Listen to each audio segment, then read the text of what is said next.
Today, 50 of the most evil, diabolical, and iconic video game villains enter the Squid Game with no extra lives. Let the games begin. Welcome to the Squid Game. We're excited for everyone to play.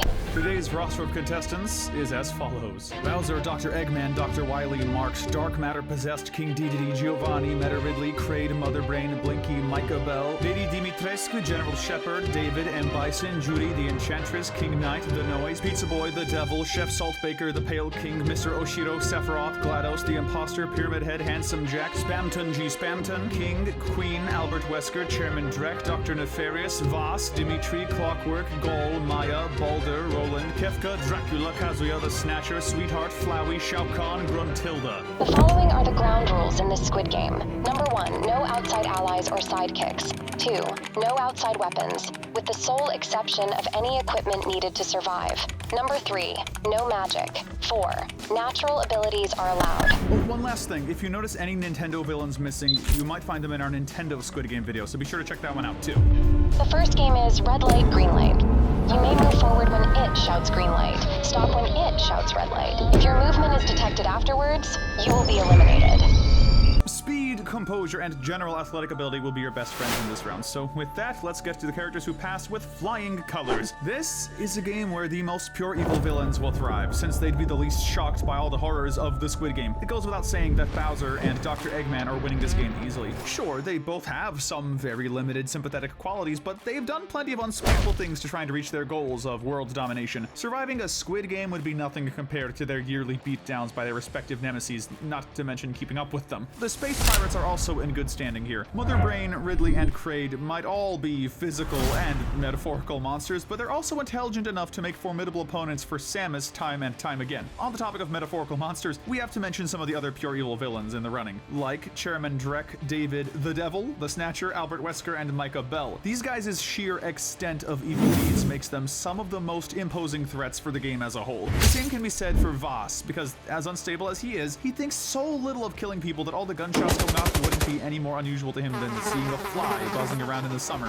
which he'd also kill for looking at him wrong. Kefka is even more unhinged, and his biggest challenge would be watching the bodies hit the floor without pointing and laughing. Similarly unstable characters include Pizza Boy and The Noise from Pizza Tower. Despite Pizza Boy refusing to take basically anything seriously, he knows how to play games with his opponents, making him a good fit for a playful challenge like Red Light, Green Light. As for The Noise, he's just extremely fast and vicious in general and wouldn't let the fear of dying get in between him and that money. But of course, it wouldn't be a fictional Squid Game without a few characters cheesing their way through a few games. Flowey, for instance, is able to burrow in the ground and let's go undetected as he moves on his merry way. Clockwork and the Enchantress could both just fly over the field with ease, and King Dedede could do the same. Without Kirby here to snap him out of Dark Matter's influence, he wouldn't be fazed by anything going on in the game. That goes double for Balder, whose whole motivation is driven by him being cursed to be unable to feel anything. But with that, it's time to move into the less fortunate villains. The first one to fall is Roland. The entire conflict of Another Crab's Treasure is mostly due to Roland, a ruthless isopod who is willing to poison himself and other sea creatures with gunk, aka pollution, just to make a profit. It's clear that Roland is willing to risk his life and the lives of others to make money, which is exactly why he decided to play in the Squid Game in the first place, not realizing how quickly he'd dry up on the surface. If only Firth were here to lick his boots, maybe things would have turned out differently for him. In contrast, Spamton would actually be able to make some progress in this game, but his erratic behavior and compulsion to make any crazy hot deals he can would have him hyperlink blocked. It's a shame because he's easily one of the funniest characters in the running, but he can't cheat his way to a further position, sadly. Next to go is Sweetheart, one of the only outright evil villains in Omori. Her sense of entitlement and short fuse would have her demanding to speak to the manager, so to speak, after that first gunshot. Nobody would kill a beloved, technically not real pop star like her after all, right? At least she wasn't the only one who resorted to begging for mercy. Dr. Wily is nothing without his technology, and the moment Mega Man takes it out of the equation, he becomes a crybaby who begs for mercy. Those guards would not be quite as willing as Mega Man to give it to him. Similarly, King Knight literally has a mechanic where he cries uncontrollably to restore health. On top of being incredibly selfish and ignorant, his lack of composure would be his demise. Hate to see it, because despite his utter lack of redeeming qualities, he's pretty funny. The last one to go here is Mr. Oshiro. Player eliminated. This guy and his victim mentality wouldn't have any moves but begging the guards to put him out of his misery after they refused to come to his hotel. A request they'd gladly accommodate. It wouldn't really work since he's a ghost and all, but still, the thought was there. 44 out of 50 players remain. Let's move on to the next game, Honeycomb. Players must cut out the shape from their cookies. Those who break their cookie or run out of time will be eliminated. Patience, steady hands, and artistic skills will come in handy here, as will general resourcefulness and creativity. Ridley would normally be one of the first ones to go in a game like this, just like he was when we ranked Nintendo characters as capabilities, but this is Meta Ridley we're talking about. He's tried this before, and learning from his mistakes, he'd be able to put his new robot parts to good use here. We also have to mention that in Zero Mission, he's shown piloting a ship, like a normal-sized ship, so apparently he's better with his hands than we gave him credit for. He may not look it, but Clockwork is a shoo-in for this game too. This dude hated the Cooper clan so much that he replaced his entire body with robot parts. That's twice as much as Ridley did. The guy's made death rays on top of that, so we're pretty sure he has some augmentation that makes this challenge a breeze for him. He's not the only giant with good precision skills though. Bowser is apparently delicate enough with his claws to not just play the piano, but to use a smartphone to make sure Junior stays in line with the Switch parental controls. Eggman is also safe for now thanks to his inventing prowess. Dr. Nefarious is another top-notch inventor who's gifted with robot parts, and he doesn't have to worry about freezing up to recount soap operas since Lance and Janice ended by the time of Rift Apart. Even on the other side of the size spectrum, we think the Pale King would make it through this round. While the Knight was more of a simple vessel, the Pale King had the ultimate ambition of creating a vessel that would absorb the outbreak of the Radiance in Hollow Nest, which shows that he has a surprising amount of intelligence and craftsmanship skills for a bug. We also think that Baldur, Kefka, and Dracula would be in a great position here. While they're all very different from each other in terms of motivations and personality, they have this in common. They are all ruthlessly evil, godlike beings who have committed way larger scale atrocities than just trying to cut a shape out of a cookie. Baldur especially stands out with his whole forced to not feel anything thing going on, but then there's Kefka, whose biggest struggle would be not bursting out laughing after finding out the sheer number of people the guards have killed over the years. Even the workers are starting to get creeped out by him, apparently. Chef Saltbaker is another strong contender for this game, since he's used to cutting sentient ingredients in such a way that he honestly feels more intimidating than the literal devil. Carving a shape out of something that doesn't have a soul would be second nature for him. The last clear winner in this round is Queen, whose flexibility and skill at video games give her a pretty enviable skill set here. As for the eliminations this round, while Ridley was able to make it through, Kraid is definitely gone. Even if he had Ridley's experience and robot upgrades, Kraid is several times Ridley's size. Any way you slice it, there's just no way he's going to be able to carve that cookie without breaking it. Plus, he's probably stepped on plenty of guards already, so they're definitely looking for any excuse to get him out of their workplace. Mother Brain tried to command Ridley to do her bidding and carve the cookie for her, but Ridley suddenly had the realization that he doesn't like following orders that don't benefit him personally, so he sabotaged her. He's gonna miss Kraid though. Even more built for failure in this round are Marks and Flowey. Like some of the winners this round, they have a lot in common. Both of them are downright adorable beings of godlike power and destruction, just shy of pure evil status. You may also notice that they don't have hands. Yeah, that's not really ideal for this challenge. Vas actually does have hands, and he's always ready to throw them. Upon seeing one of the guards looking at him funny, which must be difficult to tell because of their masks. Did I ever tell you the definition of insanity?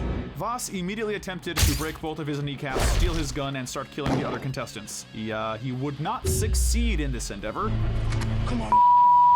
Pull the trigger! The next one to go is Dark Matter D. Dark Matter may be absurdly strong, but unlike the king himself, it doesn't have any loyal waddle to use to do its bidding. D also has either gigantic mittens or little penguin hands, depending on the game, which makes him one of the least viable contestants in the running for this round. This would be more of an exorcism than an execution, though, which just adds one more traumatic out-of-body experience to poor D's repertoire. On a similar note, the last elimination of this round is Blinky. Player eliminated. While some of his designs have hands, they're the same kind as Pac-Man, cartoonishly large mittens that aren't good for precision cookie cutting. 37 players remain. It's time for our next game, Six-Legged Pentathlon. The rules are as follows. Players will split up into groups of 5, tie their legs together, and move in tandem around a track. Every 10 meters, one player will play a mini-game until it is completed, with each member playing once. The goal is to complete all games in the allotted time, repeating each one until it is complete. So here are the mini-games. Dakji, throw a paper tile at the ground to flip over another paper tile. Flying Stone, throw a small stone at another small stone and knock it down. Gonggi, a traditional game of Korean jacks. Spinning Top, Jeggy kick a Jeggy in the air 5 times in a row, kinda like hacky sack. Balance, composure, cooperation, and most importantly, general gaming prowess are the most important characteristics for this game. That is, for those popular enough to find a team in the first place. This will be the point of the game where alliances and teams start to be formed. Let's start with the best candidates for team leadership positions. Bowser, Dr. Eggman, Meta Ridley, General Shepard, and M. Bison are all experienced with commanding others to do their bidding, whether it's by force or by sheer respect. Eggman is also apparently athletic enough to compete with Sonic and his friends in Olympic Games, so we have to give him some credit despite him not being the most visibly fit guy in the running. We also think Lady Dimitrescu and the Devil would be able to trick and or manipulate some powerful players into working with them. That goes doubly for Handsome Jack, who's so delusionally charismatic and cartoonishly evil that the weaker villains would be eager to team up with him. Knowing Jack, he'd probably accept it, if for no other reason than to stroke his own ego. Dimitri Lusto is a lot less evil than Jack, and most of the other players today, really, but he has a similar sense of pride in what he does, and his ability to go toe-to-toe with Sly shows us that he at least isn't the worst guy to have on your team. He's also one of the more trustworthy villains left in the running, so betrayal wouldn't be too much of a concern with him. Speaking of powerful players, let's mention a few of them. Judy's fighting skills, combined with her sadistic tendencies, would make her one of the most intimidating players to join forces with. Pyramid Head, the Imposter, Dracula, Queen, and Micah Bell all have either extreme strength, supernatural abilities, or precise skill sets that would make the games easy for them. So we could definitely see them being picked first for their respective teams. Not everyone would be so lucky though. For one thing, the Pale King is still a bug. Intelligence aside, nobody's going to want to count on this guy as their teammate in a three-legged race with mandatory minigames. Much like his countless defective children, the White King has fallen. Player eliminated. GLaDOS is another unfavorable choice, since while she is a powerful villain in the context of her game, she's also a computer and doesn't have the whole body thing going on. Teaming up with her would be like teaming up with one of the security cameras on the wall, while it fat shames you for being bad at the game. That leaves us with 7 teams of 5, and not all of them are going to be so lucky. Chairman Drek is one of the most evil villains in the running today, but while he's used to commanding armies of goons to do his bidding, his strategic prowess wouldn't do him much good here. Drek is a guy who has his goons do all the dirty work for him, without giant robots and washed up celebrities to bribe. He's just a regular guy with a suit and a ponytail. Thank you. Goodbye. People who teamed up with him would be in for an unpleasant game. David had a hard time finding a team after the others found out about what he tried to do to Ellie. Pure evil guys like Drek would be willing to team up with him for a cut of the prize should he win. It's just a shame that Drek's bark was more than his bite. Actually, no, that's not a shame at all. David sucks. Given their terrible people skills and obsession with world domination, Gol and Maya are both down for the count here. Players eliminated. Without any magic use to help them through this round, they'd be at the mercy of whomever would agree to have them on their team. The last member of this unlucky alliance is Giovanni, who's much less of a threat without his Pokemon to fall back on. 30 players remain. Our next game is Mingle. Here are the rules. Players will stand on a rotating platform in the center of a large circular room. At any given moment, a number will be called out, at which point players have 30 seconds to get into groups of said number and secure a room for themselves. Any player who does not find a room with the correct number of players will be eliminated. Speed, strength, composure, and charisma will be your best friends here. And ruthlessness is also pretty valuable, since you might have to shove a few people out of the way to secure yourself a spot. The noise is an easy winner in this round. Anyone who's played Pizza Tower knows how much it involves shoving numerous panicked enemies out of the way to reach your goal in time. For other competitors, this is a matter of life and death. For the noise, it's Wednesday, even without his iconic skateboard. Bowser, the Imposter, Chef Saltbaker, and Commander Shepard aren't just strong. They're also experienced in treachery, which makes them enviable in this round. Snatcher and the Devil are just underhanded and sketchy in general, which keeps them in good standing so far. Of course, experienced fighters like Kazuya, M. Bison, Shao Kahn, and Jury wouldn't have any issue knocking obstacles, i.e. people, out of their way to secure a spot in the next round. Not all winners in this round are obvious, of course. Though he might not have access to magic here, Kefka still has military experience, enough to justify him being the first of the Magitech Knights, in fact. He's also so nihilistic and unhinged that even most of the other villains would try and steer clear of him, allowing him to slip into a room with relative ease. Unfortunately, size isn't always a good thing in these games. Pyramid Head has the strength to secure a place in the next round, but that gigantic metal head of his would make it a pretty tight squeeze. It also might make it hard for him to see Bowser tackling him from behind. So that's another downside. Lady Dimitrescu wouldn't fit too easily either, but that would be even more of an issue in her true form, where she goes from an absurdly tall woman to that, and yeah, okay, it's inevitable. Meta Ridley might not be too big for Smash, but he's definitely too big to fit in one of those rooms, especially with the light they need for him to grab others to reach the proper amount of people. On top of that, people would definitely be on the defensive when it comes to a monster like Ridley, since he's openly vicious even among other villains. So we think some smarter baddies would be willing to team up to make sure he loses. The same goes for Clockwork, who might be even bigger than Ridley, making him even more doomed to fail here. But now let's talk about some of the smaller stellar eliminations, Gruntilda is down for the count. With magic and her broomstick, she'd be a force to be reckoned with, but only natural abilities are allowed in this game. That means anything that isn't part of her natural body isn't on the table here, so she isn't making it any further. Player eliminated. The Enchantress chose a good body to possess, since Shield Knight is about on par with Shovel Knight in terms of strength, but without that titular shield, she doesn't have a leg to stand on in the presence of borderline giants like Bowser and M. Bison. Days later, Shield Knight and King Dedede would wake up in the local hospital and become good friends over their shared demon possession trauma. Pizza Boy came pretty close to succeeding in this round, but he was double-crossed by the noise at the last minute. Not because the noise needed to do that or anything, he just thought it was funny. As familiar as a spinning room with flashy lights would be to Dimitri, this is unfortunately where his bling is shown how to shine. Player eliminated. Seriously, what was he trying to say there? In any case, he's one of the lankier, more awkward villains left in the running, and having a sorta kind of redemption arc, he's one of the few villains left who isn't truly evil, making him a lot less ruthless than the others. Next to go is the King. Player eliminated. Who is 100% the type of guy to allow someone to think they're gonna enter a room before him only to pull them out at the last second and sabotage them. But he doesn't know how to pick a reasonable fight, and that's gonna be his downfall here. And for the last loser in this round, we have Dr. Eggman. Without his robots, he's taking a pretty big handicap in this round. Despite his surprising athleticism, his lanky build would make it a little difficult to secure a room against the other villains left in the running. I was just about to consume this delicious banana. He fought well, but he's just shy of making the cut for our next game. We've just about reached the halfway point, which means it's time to recap the surviving contestants. Bowser, Micah, Bell, General Shepard, and Bison, Judy, the Noise, the Devil, Chef Saltbaker, the Imposter, Sephiroth, Handsome Jack, Queen, Albert, Wesker, Dr. Nefarious, Baldur, Kefka, Dracula, Kazuya, Snatcher, Shao Kahn. 20 players remain. Congratulations to everyone who made it this far. Now it's time for everyone to get some rest. Lights out. You may be surprised, but they will not, in fact, be getting some rest. In this season, players are able to vote on whether or not they want to continue the games after each round, wearing a patch that confirms which side each of them is on. Tensions are high, alliances are straining, and people are this close to snapping, so it's time for a good old-fashioned brawl. Since this is an unofficial bonus round, it's also going to be the one time where powers and the like are allowed, which means some of you guys might want to hide. The devil is, he's the devil? Like, the devil.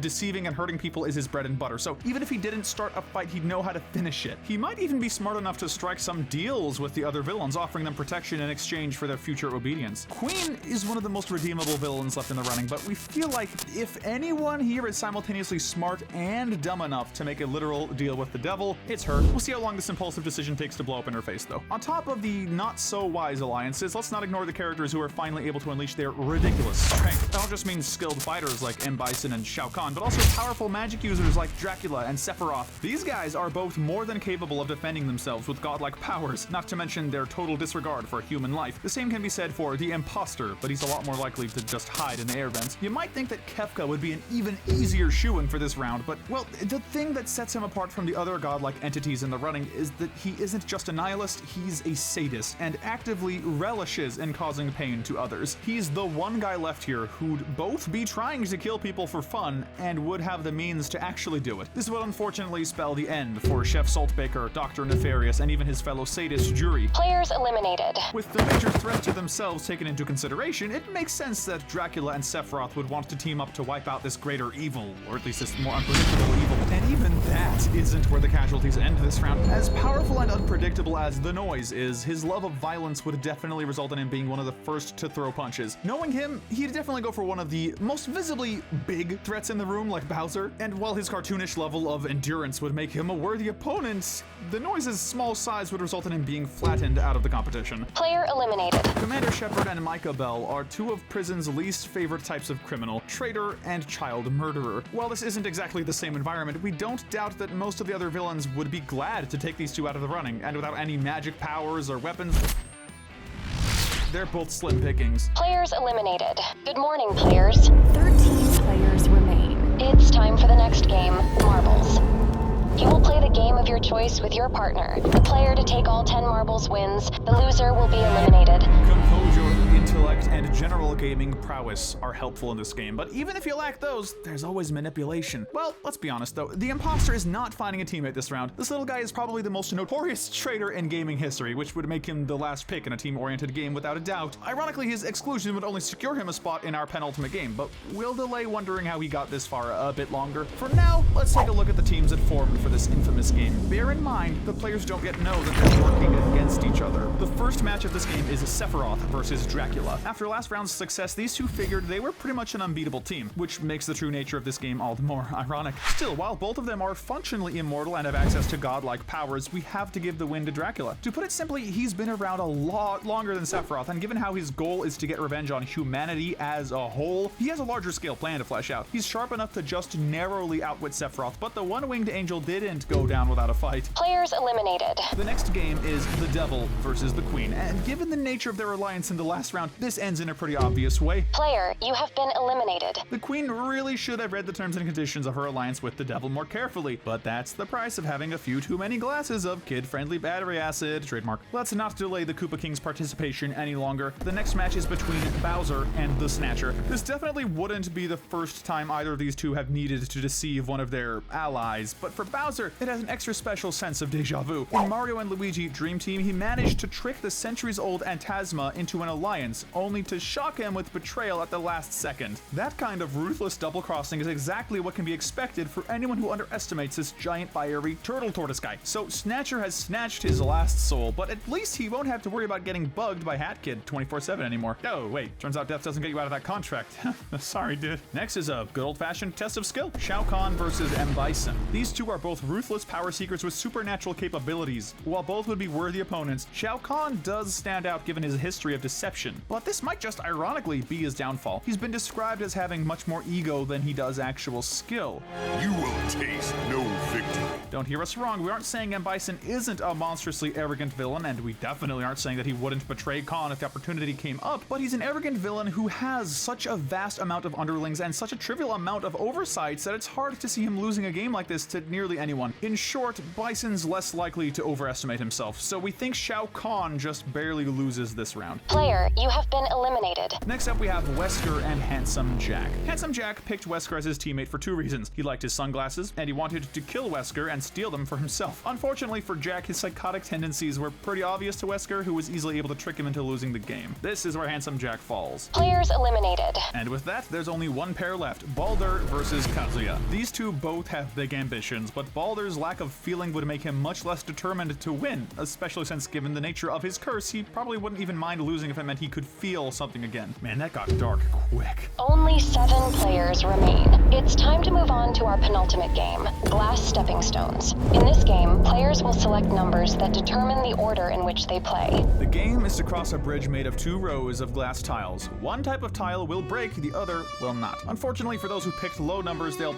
basically be cannon fodder. Having a big ego would be your downfall in this game, since going first makes you less of a competitor and more of a test monkey to see which tiles are safe. Real quick, let's see who's still standing for the moment. Bowser, M. Bison, Albert Wesker, the Devil, Dracula, the Imposter, Kazuya. Beginning with those who would pick the first numbers available, Bowser is honestly the first one who comes to mind. Player eliminated. He's got a pretty decent-sized ego and wouldn't see any downside to being the first one to cross the finish line. As smart as Bowser can be, the W's he's taken thus far would have swelled his head a little too much for his own good. The next one to fall is the Imposter. Player eliminated. Honestly, the fact that he's made it this far is a mix of luck and sheer irony, but we don't think this little alien is going to be too careful about thinking through what number he picks. That begs the question, out of the remaining 5, who is the most cautious of the bunch? They all put up a pretty good fight in that regard, but in the end, we think the next eliminations would be Kazuya, the Devil, and Albert Wesker. We don't think these 3 would be too impulsive when it came to picking their numbers, but they also aren't necessarily the type to stay in the back. On the other hand, our final 2 are both fully capable of waiting for the best possible moment to strike. With that, we've reached our final 2. Congratulations to M. Bison and Dracula. It's now time for the final round. Prepare for Squid Game. Rules. In this game, 2 teams, or more often 2 opponents, must go up against one another, with one acting as a defender and the other as an attacker, with the attacker doing everything they can to reach the top of the court, or the squid's head, and touch it with their foot, with the defender doing whatever they can to stop them, or at least that's how Squid Game is traditionally played. Here, though, it's more of a battle to the death type of deal. Now, to be completely fair, both M. Bison and Dracula have insane power at their disposal. M. Bison has his psycho power, granting him superhuman speed, strength, and durability. That's on top of his cold-blooded nature and absolute mastery of martial arts. He can even manipulate the world around him to some degree, from creating portals to enhancing negative emotions, and since psycho power draws strength from the fear, anger, and hatred of others, Dracula is a pretty great source of strength to allow Bison to go all out. But as much hatred as he may have at his disposal, Come on now. Dracula's just on a whole nother level. He's immortal, has godlike strength, speed, and dark magic powers. Like, a lot of dark magic powers. He can curse you, manipulate your mind, or even straight up possess you. He could literally just possess Bison and make him walk out of the ring. We hate for the final round to be this one-sided, but it just goes to show how ridiculously powerful Dracula is. With that, we congratulate Dracula for his victory in the Squid Game, because we're pretty afraid of what he'll do to us if we don't. Feel free to keep that a miserable little pile of secrets.